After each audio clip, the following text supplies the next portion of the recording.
Should we just sit here? Yeah, Okay. anywhere. I don't mind. Right. Cool. Thanks everyone for coming to our presentation. So my name's Andrew Hall. I'm Ruben. I'm a therapist, IDA. So this is our audit presentation on special immunisations that we did when we were on the ward. So firstly, what are special immunisations? So special immunisations are a set of immunisations that sit alongside the normal national immunisation schedule for people who are at high risk of diseases. So there's a whole bunch of different ones, but this one focuses on things that are important for children. So the funded immunisation, influenza immunisation, extended pneumococcal, and then the accelerated MMR because of the measles epidemic in Auckland. And there's just a list of other ones you can't really see it, but there's things for like women who are pregnant can get influenza funded, there's HPV and things like that. So we can move on. And so how do we know whether children are eligible for these vaccines? So if we go through the discharge process, there's usually a tick box in the discharge summary, and where you indicate whether children have their immunisations up to date or not, and then what to do if they're not, and then whether they're eligible for the influenza or pneumococcal and what to do. And there's usually, on the wall, there's also sort of a printed list out of what the indications for the immunisations are. And so specifically for the funded influenza vaccine, for children who are older than 6 months, there's a list of indications. So you can just have a quick read of that, but it's mainly like if they've got respiratory problems, heart problems, or at a high risk of infection, cancer or diabetes, autoimmune diseases. And what we found was children who have significant respiratory disease requiring admission to hospital, so mild bronchiolitis, but if they have to come into hospital for admission, they're still eligible, and if they have frequent exacerbations of urtes or lutees in the community, then they're also eligible for this funded immunisation. And similarly, funded pneumococcal vaccines, sort of a similar subset, but children who are at high risk of meningitis, cochlear implants or shunts, or CSF leaks are also eligible, or if they're preterm, and if they're immunosuppressed.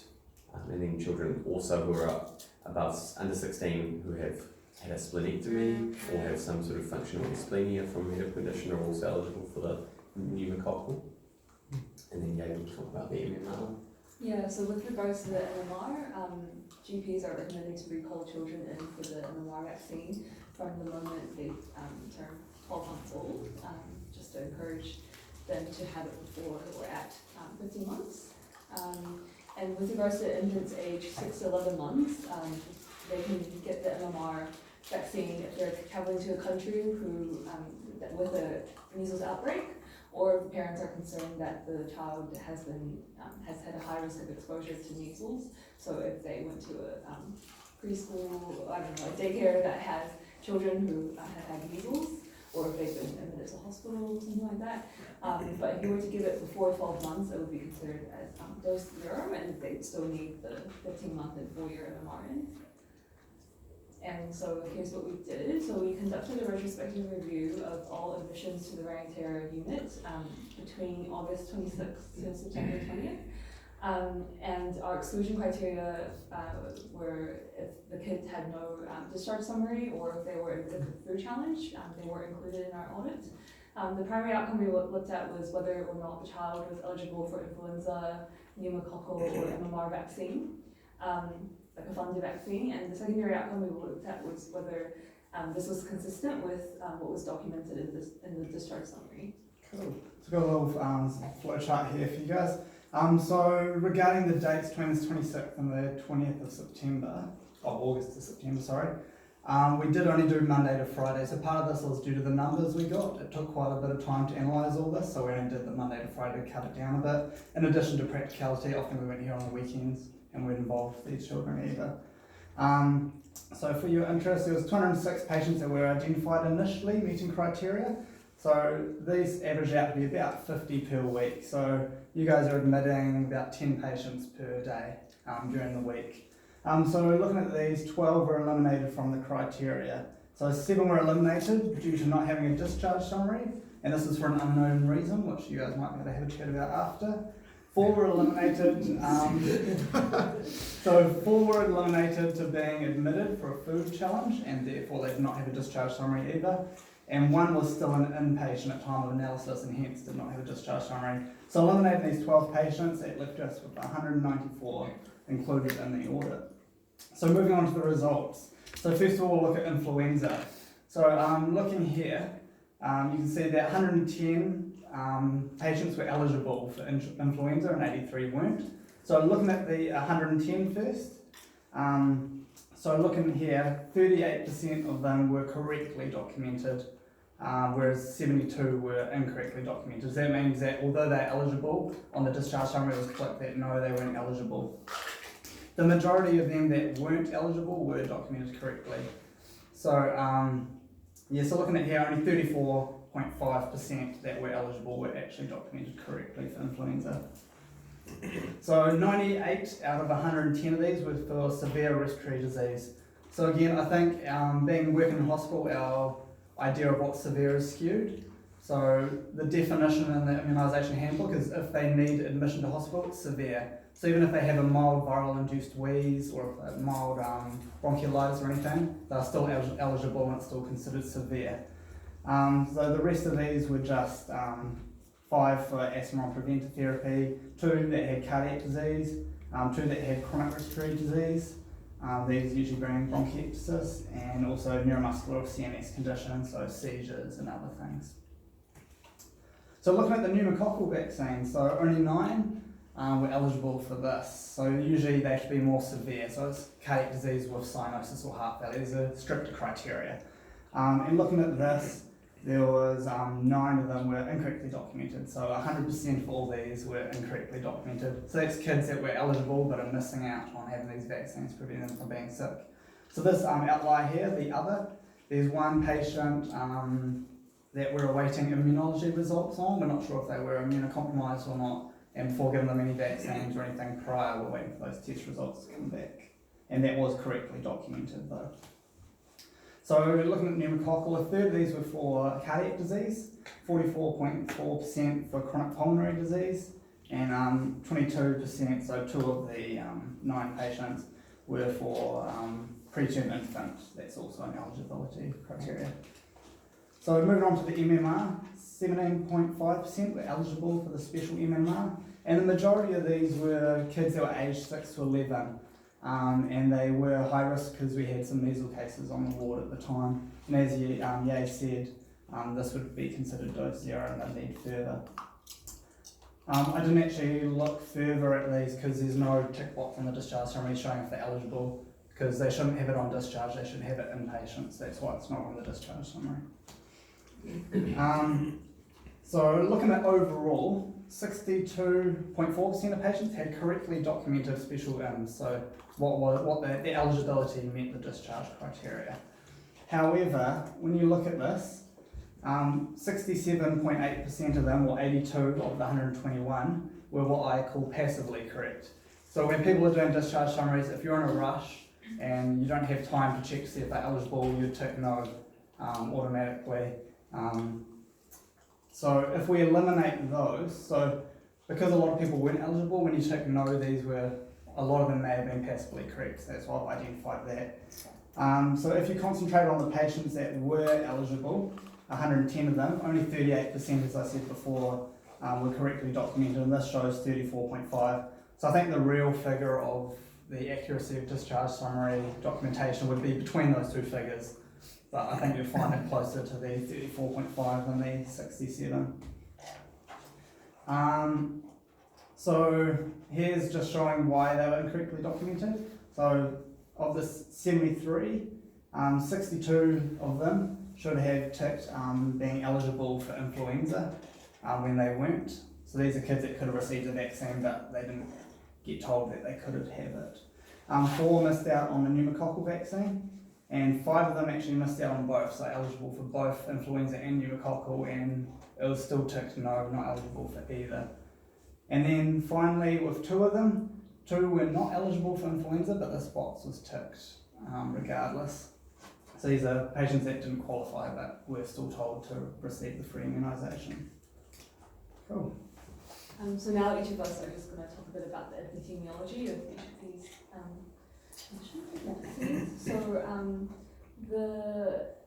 with regards to influenza for children, it's funded for those who are likely to have medical conditions that would predispose them to have more serious complications as a result of having influenza. So for children and for those aged above 65. So for children between the age of 6 months, 9 years, the ministry recommends 2 doses separated by 4 weeks. And this is just because their immune system may be naive to the influenza virus, so this finds a better immune response. So these were the strains that were covered for in the 2019 influenza vaccine. And the other content in the vaccine is gentamicins, a very small amount, but just a note for those who may have allergies to gentamicin, something to consider.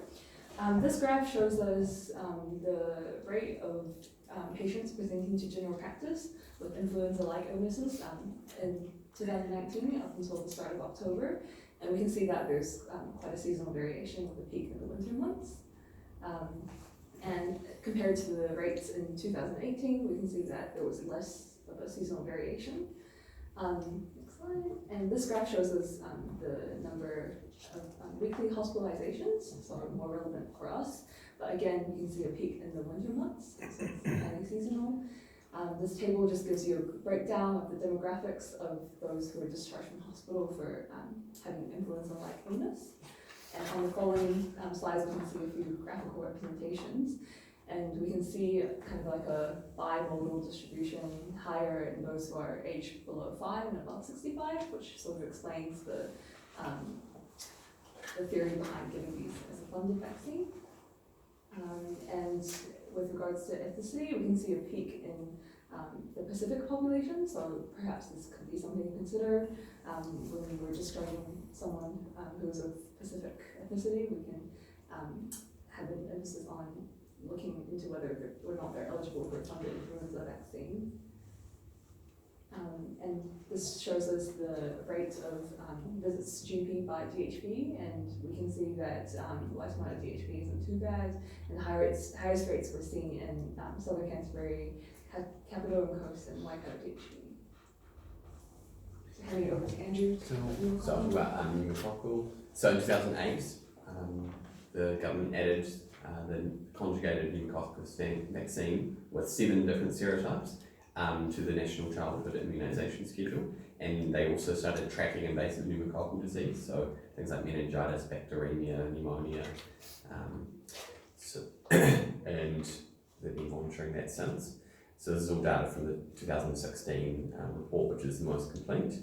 So various changes have been added to the vaccine, increasing the number of serotypes of vaccinating against, and currently we use Synflorix, which is PCV10, and it protects against all those serotypes at the bottom, and we give this at 6 weeks, there's 3 weeks, 3 months, 5 months and 15 months, and commonly, like the most common presentation for invasive pneumococcus is meningitis or bacteremia without focus in less than 1 year old, and above 5 is typically pneumonia. And so it actually, this has been a really good vaccine for the nation. So in children less than 5 years, there's been a decrease from invasive pneumococcus from about 53.5 cases per 100,000 to about 15, which is a 71% decrease. And in strains that have been immunised against, there's been an even larger decrease, about 84%. And there's also been some really good herd immunity effects for people who haven't been vaccinated, just because of the vectors are reduced and the nasal carriers are reduced. So in the 5 to 64-year-olds and the people above 65, we've seen a good sort of a 37% decrease, which has been really good for everyone else. And there's a distinct seasonality in terms of invasive pneumococcus. In July, June and August, which are the winter months, we typically see a really high rise in all the population groups. And in terms of DHBs, the far north, Northland, and East Cape and Lakes have a really high rate of invasive pneumococcus, and South Canterbury is the other one that has the high rate. If you just press on there, you should see that Waitemata DHB does really well compared to the other DHB in the northern region. And we're sort of below average nationally, which is good to see. Cool. And these are some risk factors for getting invasive pneumococcus. So chronic illness, prematurity, smoking, lung problems, asplenia, cochlear implants, things like that. Should we go to the next slide? These are some of the indications when we want to broaden the protection against pneumococcus by giving extended vaccines, and it sort of matches up quite well with the risk factors. So this is just a repeat from the previous slide. And so the special immunisations for pneumococcus, we give a PCV13, which adds 3 serotypes to the PCV10. It's just a little bit broader, and it's still a conjugated vaccine. And then there's the 23 PPV, which has protection against 23 serotypes, but it's not, the immune response produced isn't quite as good. Press on. So when you identify that a child has a high-risk condition and they're still getting PCV10 immunisations, then you stop those and you start to just give PCV13. And if they're between 18 months and 18 years, then they're fully immunised to PCV10, then you just give a dose of PCV13, and you can have up to 4 doses for re-immunisation if their immunity is failing. And then you also want to give the 23 ppb, you can give 2 doses between 18 and 2 years old. What we actually do is we give 2 doses, we give the PCV13, and then we wait 8 weeks and give the 23 ppb, and that broadens the immune response to the 12 shared serotypes, but it also strengthens the protection against the 11 other ones that are just covered by the 23 ppb, and it lengthens the immune response and provides better immunological memory. Cool, so moving on to the MMR vaccine, as you guys all know, we had a huge measles outbreak this year. So looking at this graph here, in June we're just ticking along like normal, and then at the start of August, or around mid-July, we started getting this huge uppeak here, and this has been what's been all over the news everywhere. So breaking this down into DHBs, this darker blue coloured here is Counties Manukau.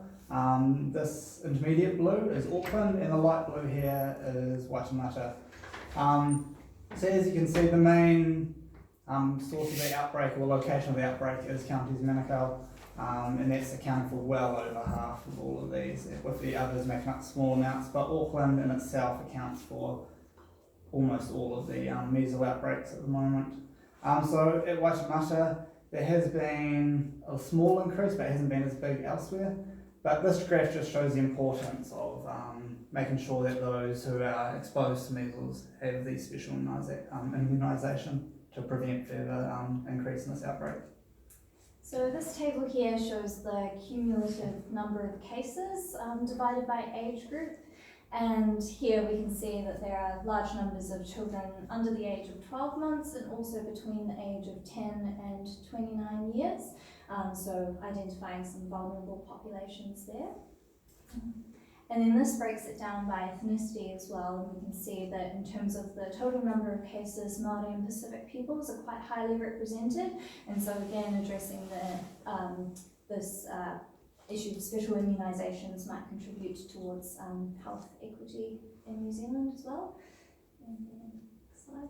So this table now shows the immunisation status of the confirmed cases of measles, and as expected, those who are not vaccinated are more highly represented in the measles outbreak, and particularly of note is the age group below 12 months. Again, quite high rates of measles, and these children are not eligible for the MMR vaccination, and so this is where herd immunity comes into play. And measles being an extremely contagious virus, we actually require herd immunity of 95% of people to be immune to protect those unvaccinated against measles, and the vaccination coverage actually needs to be a little bit higher than this, since not everyone who is vaccinated is immune to measles.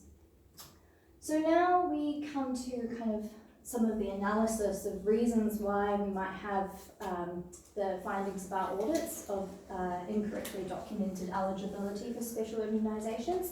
And this Ishikawa diagram divides these possible reasons into different clusters, which you're most welcome to contribute to at the end as well.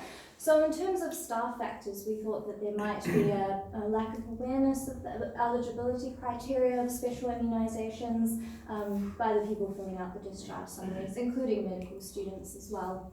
And of course, there are many other things that people are thinking about during the time of discharge, and special immunisations may not be a particular priority.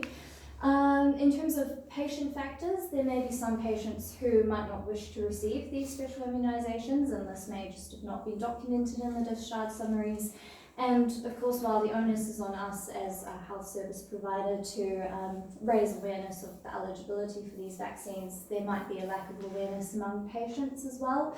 And we see this particularly in the influenza and pneumococcal vaccines, because there are many patients who have started asking about MMR for their children. And then moving on to environmental factors, we thought that the eligibility criteria were not very prominently displayed on the ward. They're sort of on a few posters dotted here and there, and you sort of have to seek them out in order to find them.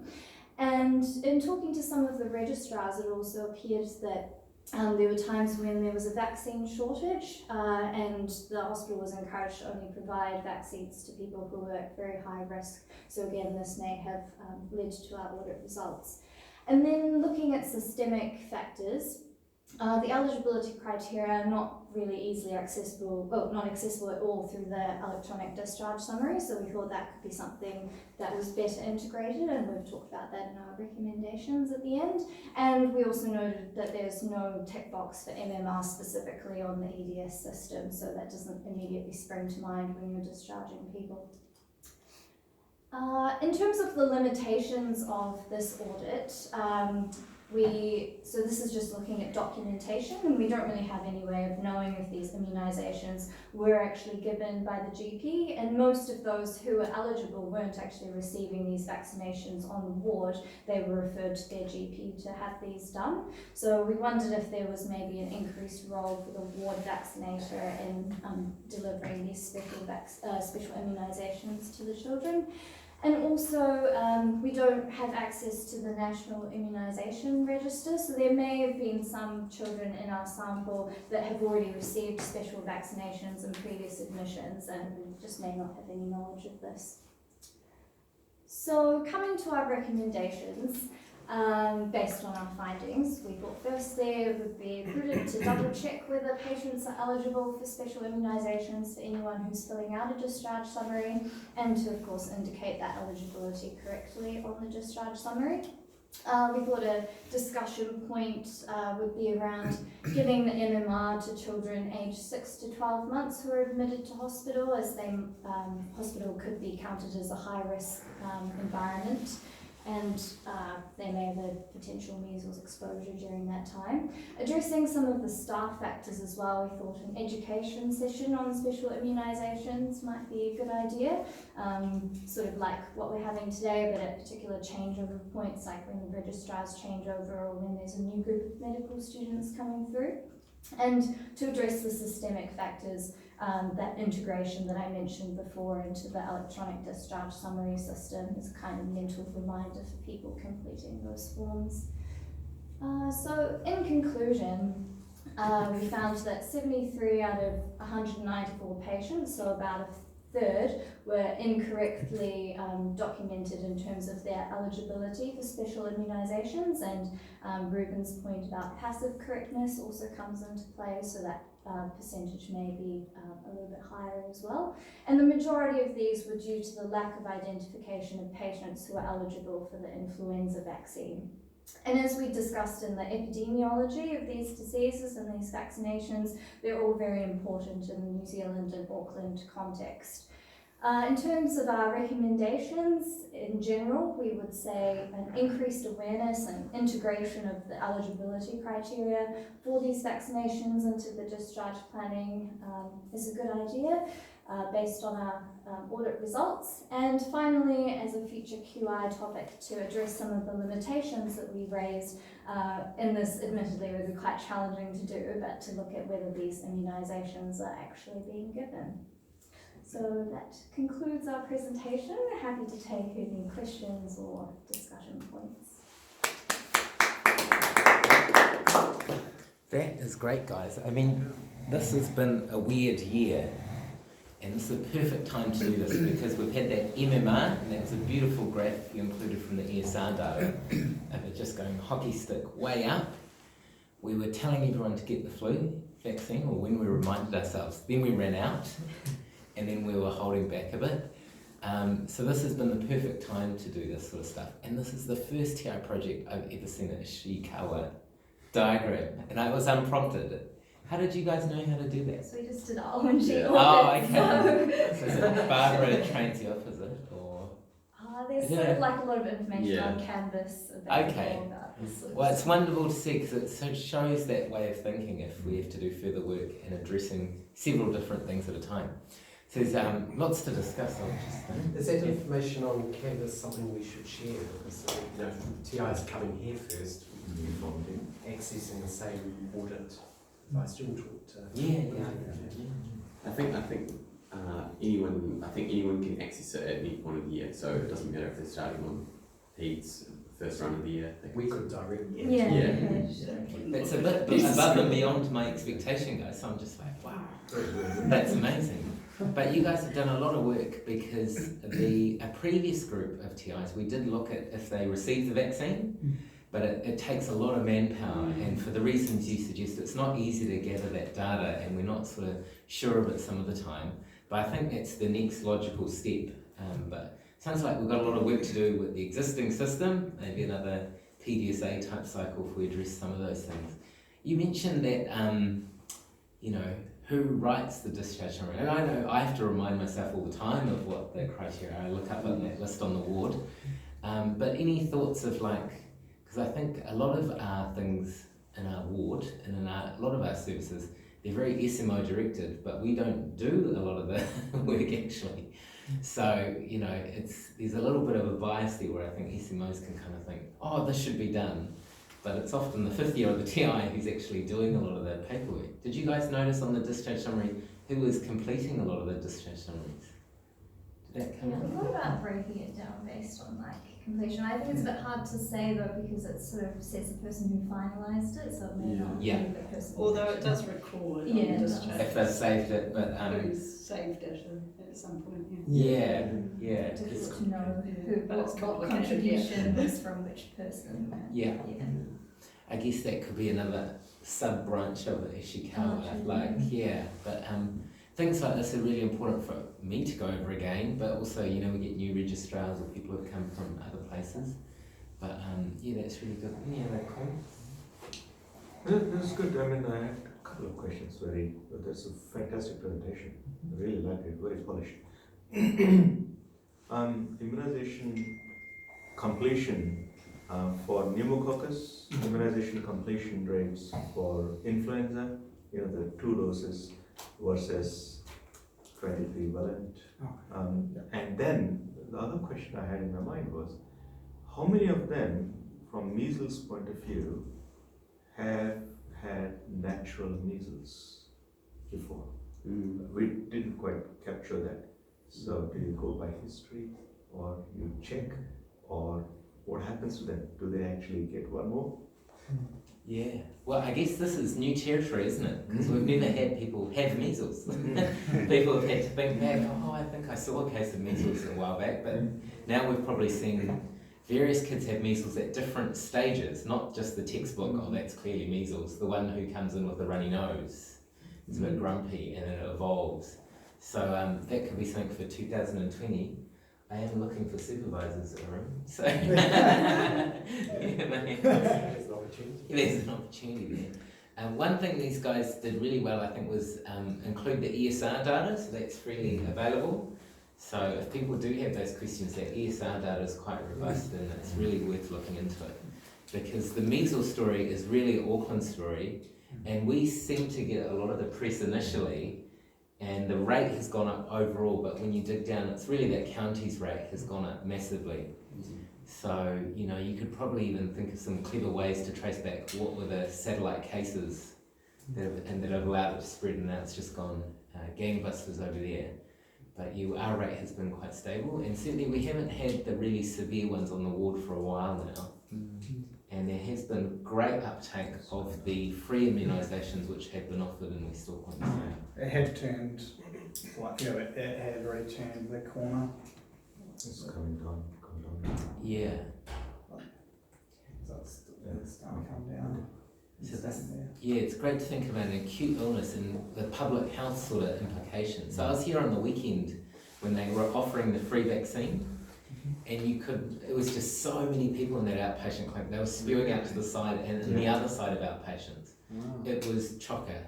So measles, and measles seems to have been a thing which has really escalated immunisations, vaccines, that kind of awareness. They had the same in Wales when they had an outbreak in about 2012, so it's about the time I left. And they had people queuing for 6-7 hours to get it at the weekends. And it kind of speaks that, so in the UK it's definitely vaccine avoidance. But in counties you've got to think it's probably not all avoidance, and people are willing to come and get it. And that's the big difference, is that people want the vaccine, they're just not getting it for some reason. So our systems don't work sometimes, and this one shows our EDS system, which is a very small thing we have controls over. We probably need to figure out, are we doing what we intend, or is it doing the job we think it should be doing? I suspect a good number of those, because I wouldn't take child eligible for influenza vaccine because they were in for one day because the parents were a bit anxious because they had bronchiolitis. That's not severe to me. And yes, you said it was skewed. That's not severe. I mean, And in other places, like counties, do have it above the computer, especially in ED. But they say severe hospitalised respiratory cases, in brackets, feel free to interpret this widely as in to include more people. But I don't think it would make me include. Because basically that's how I think of it here, even though I work in somewhere else. Because in the handbook it says specifically defined as needing hospital admission or multiple community episodes. So multiple is certainly, so if a kid is presented for the sort of 5th, 6th time bronchiolitis in 6 months, which we do get. It's not in hospital, community. so that's just, they go to the GP because they've had a viral illness, urti multiple times, or they've had a bronchiolitis multiple So times. Chris is thinking that's everyone he's ever heard about during this run, which is really low threshold if you apply from the... So it's really good going over what the guidance is from the Ministry of Health, isn't it? Because like coming back, you mentioned earlier about how you could use this information to make it better. You could change 80% of your success rate by saying to the registrars each time a kid that comes in with bronchiolitis or viral induced wheeze is eligible for an influenza vaccine. Because I'm probably accountable for 10 of those in the last month for every I didn't realise that, and that's like a really straightforward, simple indication that and that was 80% of the cases that are missed are kids with the common wheezy stuff. And that's all. So if you make one change on that big number group, it's massive. The pneumococcal group is harder. The immunisation's not so clear cut. It's a bit harder to execute, but there's a common one that you could get some. And we have done that. We've just said, okay, everyone tick that box and forget about it. Because I think the other thing with that is a few people, like it was probably about a month ago now, who were like, oh, but the influenza season's over, and therefore I haven't ticked it because it's not for this year. And I'm like, no, they'll still qualify. They can still qualify for it next year, because even though they've been hospitalised this year, which is another kind of aspect of that. So I think that's one we often forget about. So we're sort of in that tail end time now, where you'll probably be all right. We reduce preventers a little bit for people who've been on trials. But you're right, the Ministry of the guidance doesn't stipulate about this year, it's kind of forever. So from a population health, vaccine program point of view, what we're doing is patching up an incomplete system. So if you look at, there's a number of countries which have got, so in New Zealand, if you're over 65, you qualify. Yep. And then we're patching it up from the bottom up. Mm. Whereas there's some countries which have gone the other way, I forget which they are, I think there's certainly Scandinavian countries where they vaccinate all the children and the mop-up is with the adults, it's the other way around. And they actually seem to do much better. So if it's children that spread the flu. Yeah. And so, if, we'd be much better as a country to invest, I believe, to invest in all preschoolers getting vaccine. So that's interesting. The other things about systems, if you look at the NIR, it was always a dinosaur because it was an inaccessible bit of information. So it's a single source of truth, that was a great step forward, but it was not accessible. You need extra log-ons and all that sort of thing. So there is actually a revision of the NIR slowly coming, and it's we hope that will come and it will be sort of much more visible. So the way we got around that was printing it off for every child, but it's another piece of paper, and really, if you're looking at the system, you want it built into your workflow, and so the future would look like when you're discharging, the source of truth would be there in your workflow. It would come up with a flag that prompts us as clinicians who are distracted by many things. And so, that is a fixable problem, but not with our current IT. There's another bit of kit coming, which is the Child's Information Platform, which at the end of this year, if all goes well, we should have immunizations, oral health, well child checks, all the transactional universal episodes recorded and who saw them last and what their address was as a single sort of place, so that every child, when you see them on Concerto, you'll be able to see all the other things. It will just make your job both easier and harder, because you'll start to be told that this child's not engaged with oral health, and you think, well, there'll be another thing to audit. So in a way, that sort of complete care enabling it will create new challenges, because we'll learn about stuff that we don't know about at the moment. So, but anyway, that will be a step forward, because it will be visible, and there will be some children we will be particularly interested in who aren't getting anything much, and they're the ones that will sort of chase deliberately. So, Is it going to be available nationwide? Or? oh no, it's northern and Midlands, Right. and not counties yet, but that's another long story. And so just on that, uncovering new things, when you go about it, you guys had this result we sort of chatted about on the WhatsApp, about these people without EDSs. And so you come up with that sometimes in research, and I hadn't probably factored in that, like we didn't have a plan. And so any thoughts about what you thought about when we found that problem? So I think 4 of them was in the one that I did. So we had a good look, how you can do the visits tab. Yeah. So we had a look, they definitely came in defined as inpatients. But a few of them, I think one of them had a clinic letter around a similar day. I think it might have been the day before, so I wonder if they'll come back for something like that. But there was some that didn't even have clinic letters or anything related around that time either. So I'm not too sure what happened, but they've definitely come into hospital, been documented that, but they've had no admission, no discharge summary.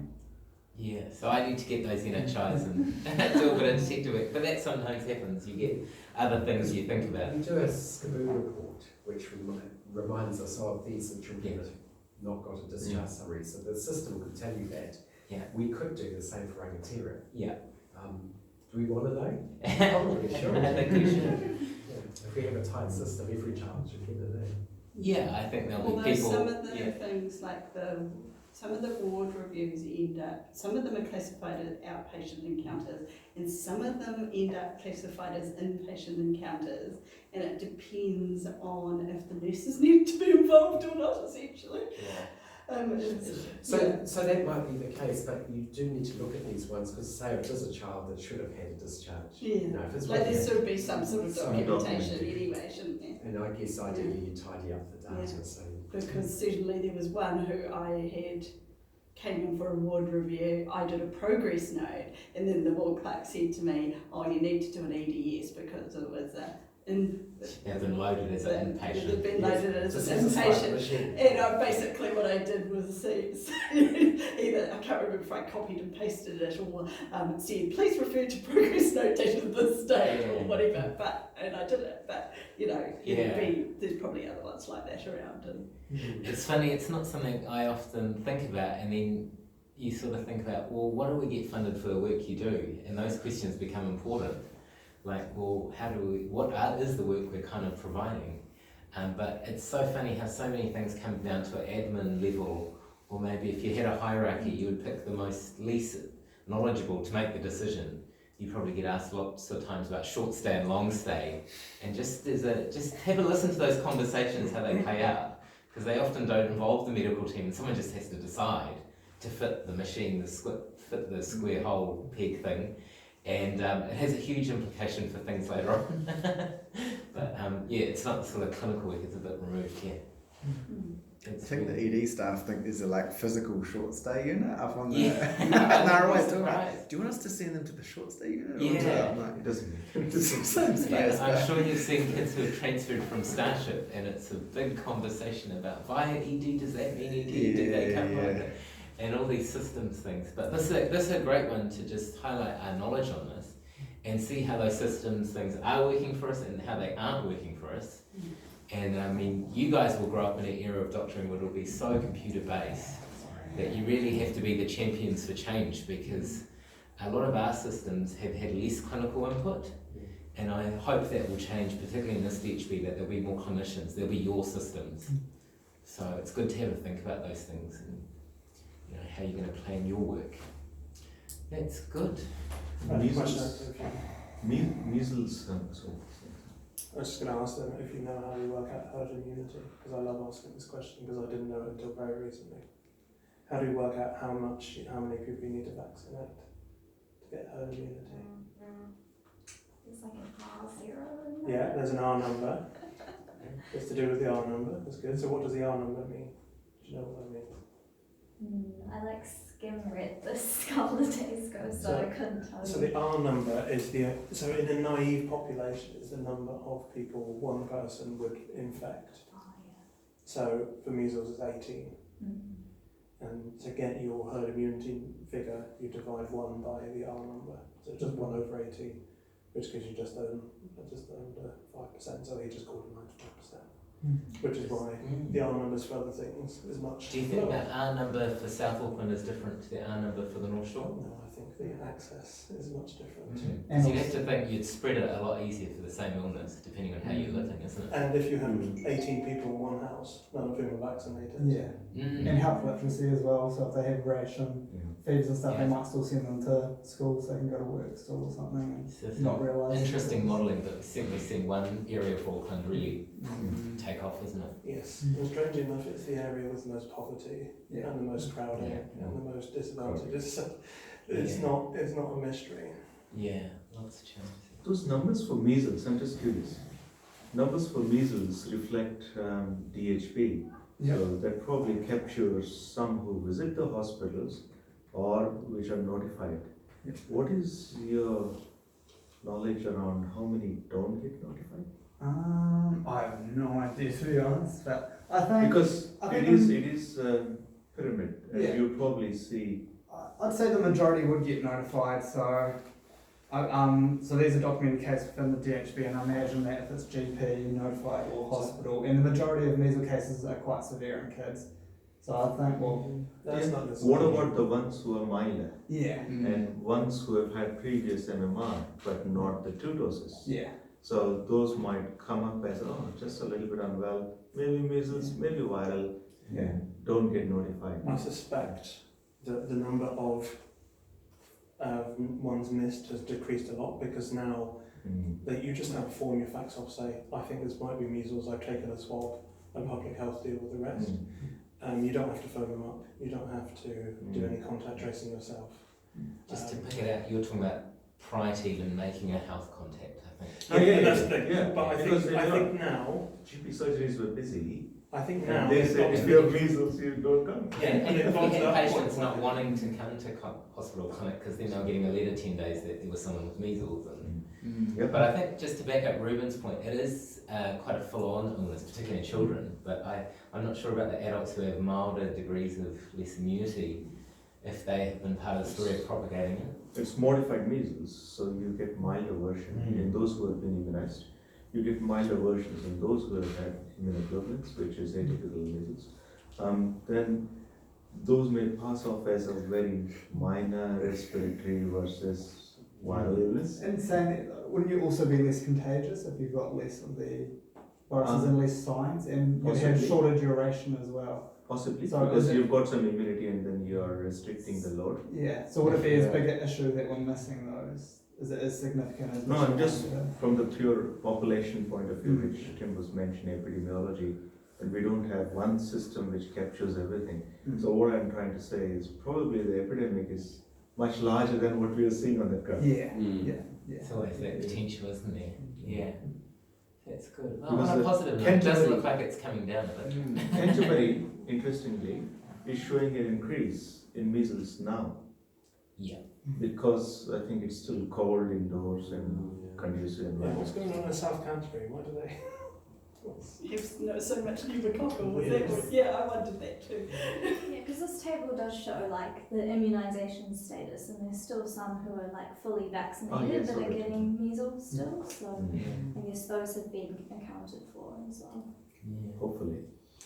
Yeah, okay, that's great, guys. I think that's pretty much time for us. And so well done, guys. It's a really good, timely presentation on all sorts of levels, really. And yeah, a lot of food for thought for us. So we'll probably repeat this next year and use your kind of talk as the backbone, if that's okay, just to do a PDSA type thing. Yeah, well done. Feel free to have Yeah, some food. Some sort of supplemental services too, because Yeah. it's too Yeah. So